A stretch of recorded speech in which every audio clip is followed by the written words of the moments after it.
আসসালামু আলাইকুম। আপনাদের সবাইকে আজকের ভিডিওতে স্বাগতম জানাচ্ছি। এই ভিডিওতে আমি আপনাদেরকে দেখাতে চলেছি কিভাবে আপনারা ওয়ার্ডপ্রেস ওয়েবসাইটের যে অ্যাডমিন লগইন লিংক রয়েছে, যে এখানে লাস্টে আপনার হচ্ছে গিয়ে লিংকের শেষে ডব্লিউপি অ্যাডমিন থাকে। এই ডব্লিউপি অ্যাডমিনটাকে আপনি হাইড করতে পারবেন কিভাবে? তো আপনি যদি এটাকে হাইড করে দিতে পারেন, আপনি যে ওয়ার্ডটা জানেন সেই ওয়ার্ড দিয়ে আপনি এইখানে লিংকটাকে প্লেস করতে পারেন, তাহলে কিন্তু হ্যাকাররা সহজে আপনার সাইটটাকে হ্যাক করে নিতে পারবে না। কারণ হচ্ছে তারা আপনার অ্যাডমিন লিংকটাকেই খুঁজে পাবে না, যার ফলশ্রুতিতে তারা কোনো ধরনের অ্যাটাক চালাতে পারবে না। এমন একটা লিংক বা এমন একটা সিকিউরিটি আপনার ওয়েবসাইটে কিভাবে তৈরি করবেন সেই বিষয়টি আজকের ভিডিওতে দেখাবো। তো ওয়ার্ডপ্রেস সিকিউরিটির উপর আমি সিরিজ ভিডিও নিয়ে আসার প্ল্যান করতেছি। আপনাদের এরপরে আরো অনেকগুলো ভিডিও চলে আসবে ইনশাআল্লাহ, স্টেপ বাই স্টেপ, যেগুলোতে আপনারা আপনাদের ওয়ার্ডপ্রেস ওয়েবসাইটকে একদম সম্পূর্ণরূপে সিকিউর করতে পারবেন। আশা করি ভিডিওটি শুরু থেকে শেষ পর্যন্ত দেখবেন। আর আমার চ্যানেলে যদি আপনি একেবারে নতুন দর্শক হয়ে থাকেন, তাহলে অবশ্যই চ্যানেলটিকে সাবস্ক্রাইব করে দিবেন, পাশে থাকা বেল বাটনটি প্রেস করতে ভুলবেন না। তো আর দেরি না করে আসুন শুরু করি। অ্যাডমিন লিংক পরিবর্তন করার জন্য আমরা একটা প্লাগইন ইনস্টল করব। সেই প্লাগইনটি ইনস্টল করার জন্য আমরা চলে যাব প্লাগইনসে, দেন এখান থেকে অ্যাড প্লাগইনে যাব। প্লাগইনে আসার পর আমরা সার্চ করব ডব্লিউপিএস হাইড লিখে। HWPS হাইড লগইন প্লাগইন, আপনারা এই আইকনটি খেয়াল রাখবেন।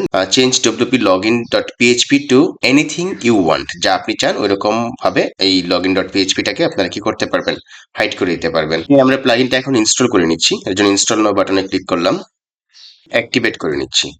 আমরা যদি নিচের দিকে যাই তাহলে দেখতে পাবো প্লাগইনটা ইনস্টল এবং অ্যাক্টিভেট হয়ে গেছে। এই হচ্ছে ডব্লিউপিএস হাইড লগইন। আপনি চাইলে এখান থেকে সেটিংস করে নিতে পারেন, অথবা সেটিংসে গিয়ে ডব্লিউপিএস হাইড লগইন এখানে একটা অপশন পেয়ে যাবেন, এখানে জাস্ট ক্লিক করে দিবেন।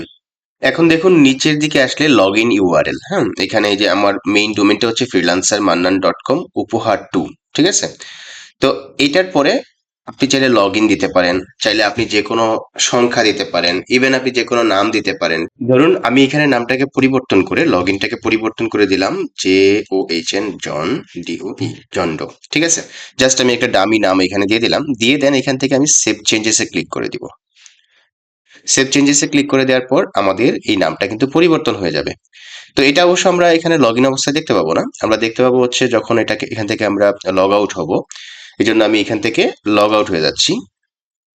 দেখুন লগ আউট হওয়ার পরে আমাদের লিঙ্কটা উপরের দিকে খেয়াল করুন, এখানে কিন্তু জন ডো রয়েছে। তো আমরা চাইলেই যদি এখন ডব্লিউপি অ্যাডমিন দিয়ে ট্রাই করি লগ ইন করার, ডব্লিউপি অ্যাডমিন, দেখুন নট ফাউন্ড 404 পেজ দেখাচ্ছে। তাহলে এখন এখানে যে ডব্লিউপি অ্যাডমিনের পরিবর্তে কি দেওয়া হয়েছে এটা কিন্তু কেউই গেস করতে পারবে না, ঠিক আছে? সে হাজারবার চেষ্টা করেও কিন্তু গেস করতে পারবে না, বা লক্ষবার চেষ্টা করে কিন্তু গেস করতে পারবে না। তাহলে চিন্তা করেন যে আপনার ওয়েবসাইটটা কিন্তু কেউ যদি ডিরেক্ট লগ ইন করতে চায় সে কিন্তু করতে পারবে না। এখন আপনি জানেন শুধুমাত্র এখানে কি রয়েছে। ধরুন আমি এখানে দিয়ে দিচ্ছি জন্ডো, দেন দিয়ে আমি জাস্ট এখন ইন্টারপ্রেস করছি। এই যে দেখুন এখন কিন্তু লগ ইন প্যানেলটা আমাদের সামনে চলে আসছে। এখন সিম্পলি আপনি এখান থেকে লগ ইন করতে পারবেন। তো আমি লগ ইন করে দেখাচ্ছি।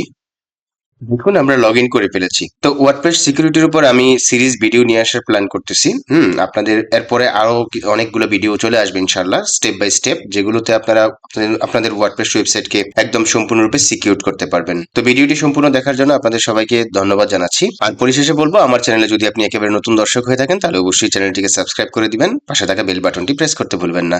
সবাই ভালো থাকবেন, সুস্থ থাকবেন, দেখা হবে নতুন কোনো ভিডিওতে। আল্লাহ হাফেজ, ধন্যবাদ সবাইকে।